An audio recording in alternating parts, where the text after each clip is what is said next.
Hi everyone, thank you for tuning in. And in this video, we're going to talk about a very controversial topic that some want to look at it from a different perspective, and others want to be more realistic and look at it the way it is.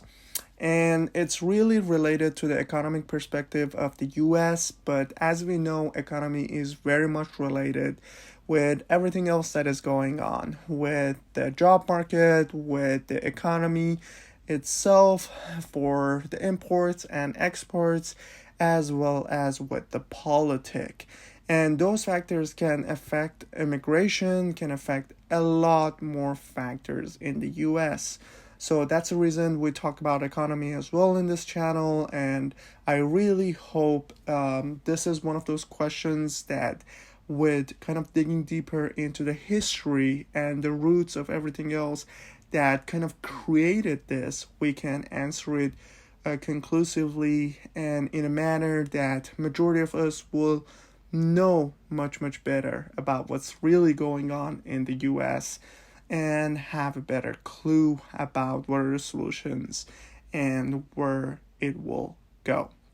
Alright, so before we start this video, please like, share, and subscribe. I really am not a fan of advertising for myself. However, I guess I have to mention it because otherwise I do not see the love from you guys. And it really is encouraging when I see those like buttons or those subscribers going up. And it helps the channel because more people will watch them.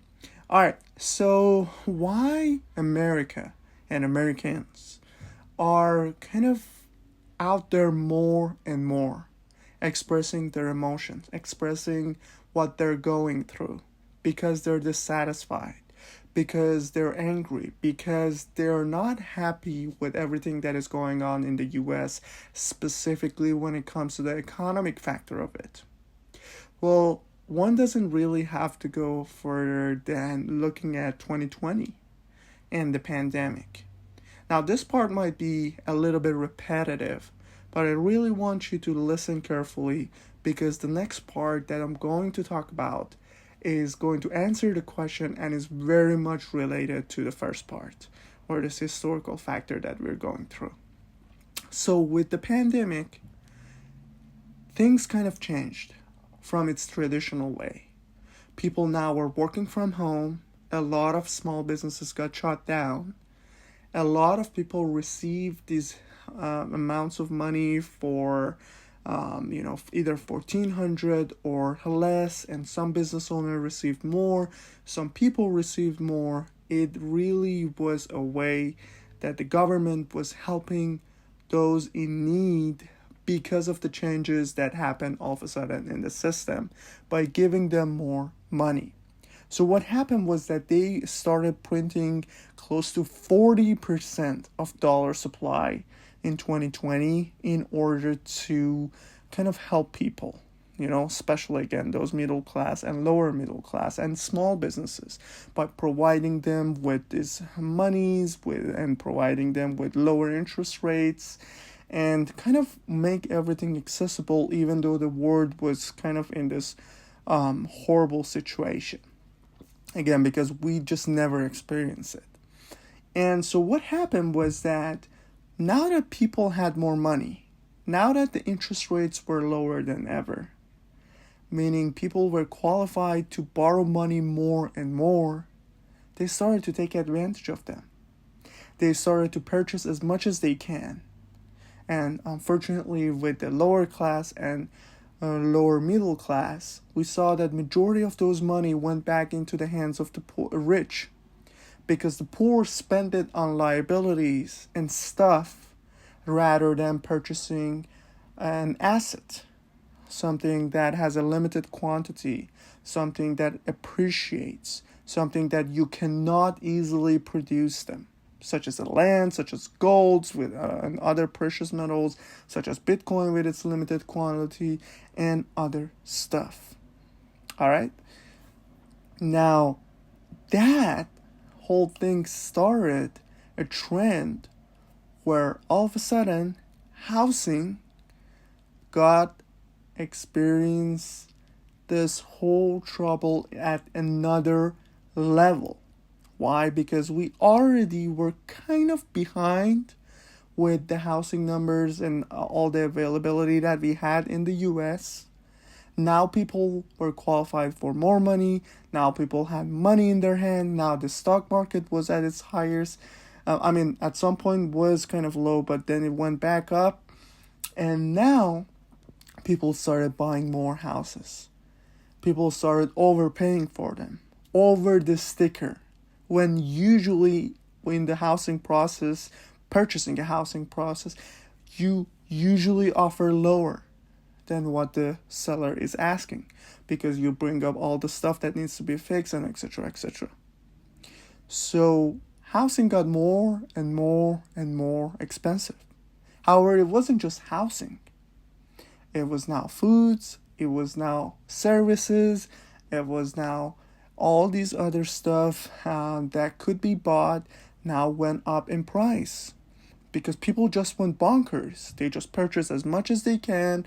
They just had the money. Let me get that car that I always dreamed of. Let me start that build that I always dreamed of. Let me get those parts. Let me get that nice computer, etc., etc. And we slowly experienced shortages. Also because a lot of people were not allowed to work. And a lot of companies got shut down. A lot of businesses got shut down. So the process wasn't the same as intact as it was before. You understand? So we had a shortage. We had people having a lot of money. We had stuff being purchased or bought out to the point that we had to run into Costco, stay in those lines for a toilet paper. A toilet paper. But what's really important is that out of all those things that went up in value, housing and houses is the most significant factor for Americans. Why? Because usually when it comes to democracy, to freedom of speech, to the land of opportunity for people to grow, all the fingers point at America. And with that comes that American dream, where you either got your education or not, meaning you're either a blue collar or white collar. But you work, you sacrifice, you save up your money, and in your late 20s or early 30s or worst, late 30s, you will purchase your house.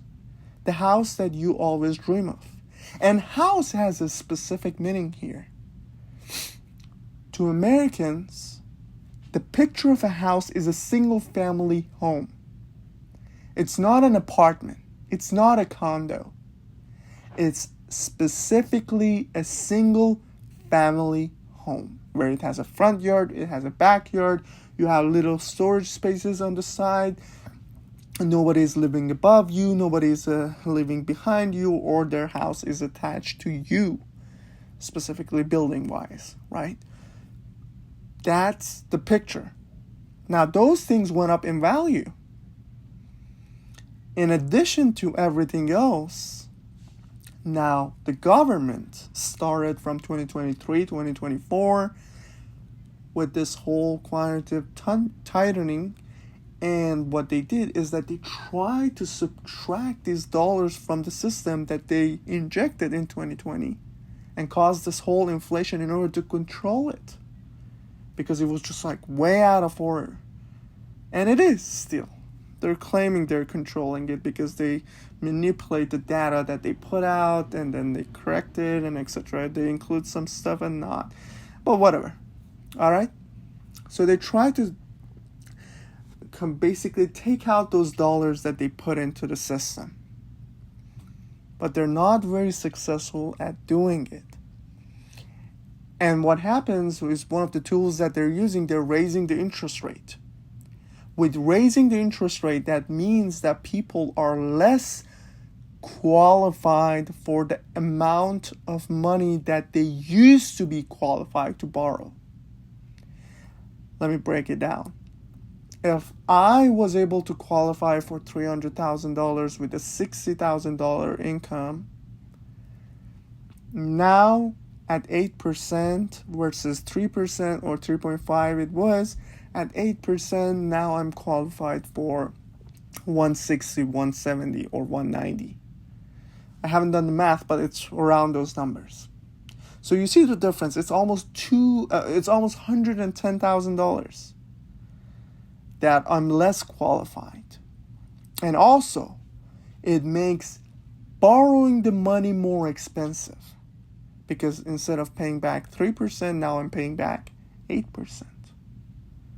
So that means those who do not have the means, those who do not have the money and were on those credit card balances, now have to pay even more, now are further in debt. And in addition, housing prices went up. People cannot afford them. Services went up due to inflation and everything else becoming more expensive. The stuff that is needed, these basic things that is needed to fix your house went up. The insurance went up because now they have to pay more to fix this stuff or reimburse people when this stuff happened to them. And so people are all of a sudden standing at a place, why my income hasn't gone up as much as the inflation has been affecting everything else. That means I can no longer afford that basic house that I usually used to afford. Alright? And they're unhappy about it. Now, in addition to the whole thing, we are seeing more and more threat coming at dollar. But let's talk about at the last of this video, or the last section. Let's talk about why Americans are unhappy and why people around the world are kind of questioning it. Why they're wondering, like, what the hell is going on? Of course it is the way it is. Of course housing is going to go up. It's for one reason. Americans have not been experiencing that much inflation because their currency, the dollar, is the world currency. That people, when they want to flee their corrupt system, would want to transfer and kind of change their money from their corrupt whatever currency they have in their world to dollar as a safe place. However, it's usually the case that whatever money that they're making in their country, that one of X is not equal to $1. $1 is way more powerful, or dollar is more powerful than their money. So they have to work harder.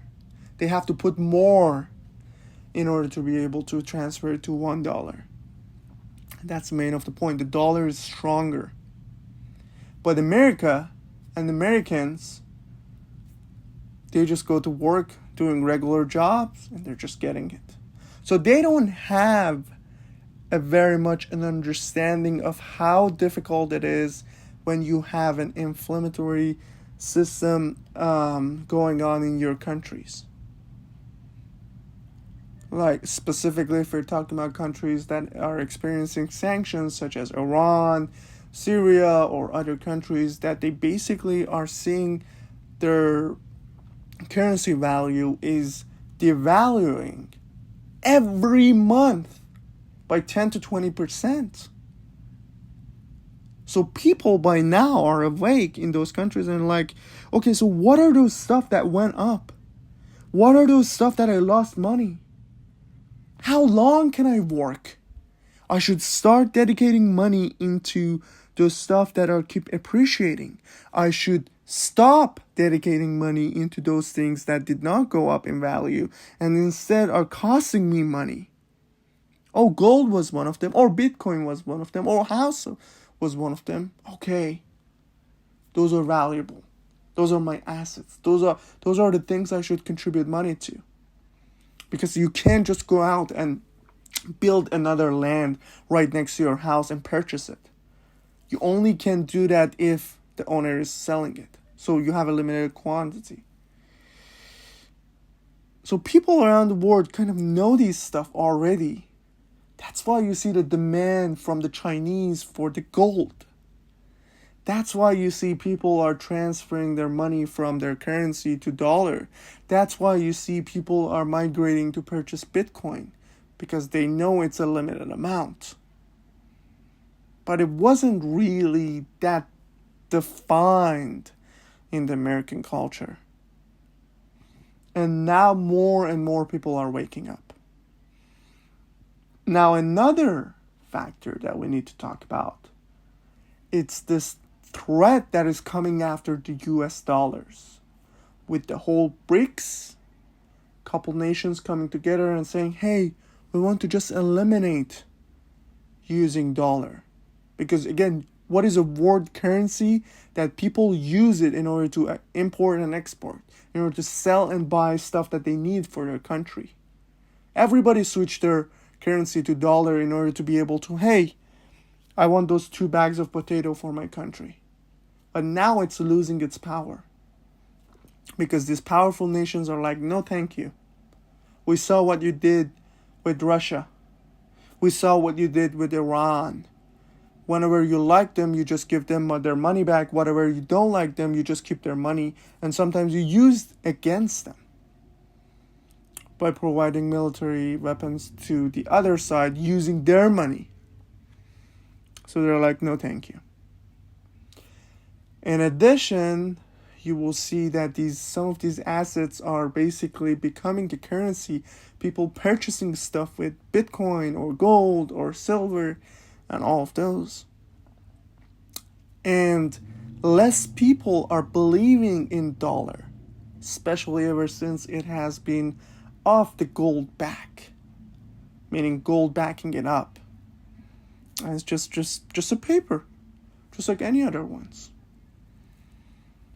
So these are the threats that are also coming after dollar, and these all combined making people more nervous, making people more wanting to have assets, making people more wanting to purchase those houses, but their income hasn't raised as much as inflation has basically put the prices through the roof. So that's why you see they're mad. Again, it's just the whole first experience and them slowly understanding this concept. And it's not about all Americans. It's not about the whole entire America, because a lot of people who were into banking know the difference between assets and liabilities, definitely knew the difference and were contributing to those anyways. But now it's becoming more common, omnipresent, this topic, this subject that everybody is talking about. I hope this question was answered in this video, and I hope you've learned something from it. Until the next one, peace.